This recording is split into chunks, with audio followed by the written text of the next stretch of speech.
અરવલ્લી જિલ્લા સામાજિક સમરસતા મંચ ગુજરાત દ્વારા કલેક્ટરને આવેદનપત્ર આપવામાં આવ્યું। ભગવદ્ ગીતાના જ્ઞાનનો અભ્યાસક્રમમાં સમાવેશના વિરોધને વખોડવા બાબતે આવેદનપત્ર આપવામાં આવ્યું।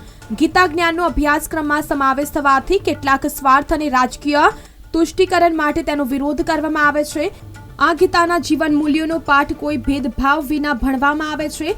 આ ગીતાના જીવન મૂલ્યોનો પાઠને અભ્યાસક્રમમાં ચાલુ રાખવા સામાજિક સમરસતા મંચે અનુરોધ કર્યો છે। તો અરવલ્લી જિલ્લા સામાજિક સમરસતા મંચ ગુજરાત દ્વારા કલેક્ટરને આવેદનપત્ર આપવામાં આવ્યું। ભગવદ્ ગીતાના જ્ઞાનનો અભ્યાસક્રમમાં સમાવેશના વિરોધને વખોડવા બાબતે આવેદનપત્ર આપવામાં આવ્યું। ગીતા જ્ઞાનનો અભ્યાસક્રમમાં સમાવેશ થવાથી કેટલાક સ્વાર્થ અને રાજકીય તુષ્ટિકરણ માટે તેનો વિરોધ કરવામાં આવે છે। આ ગીતાના જીવન મૂલ્યોનો પાઠ કોઈ ભેદભાવ વિના ભણાવવામાં આવે છે। આ ગીતાના જીવન મૂલ્યોનો પાઠને અભ્યાસક્રમમાં ચાલુ રાખવા સામાજિક સમરસતા મંચે અનુરોધ કર્યો છે।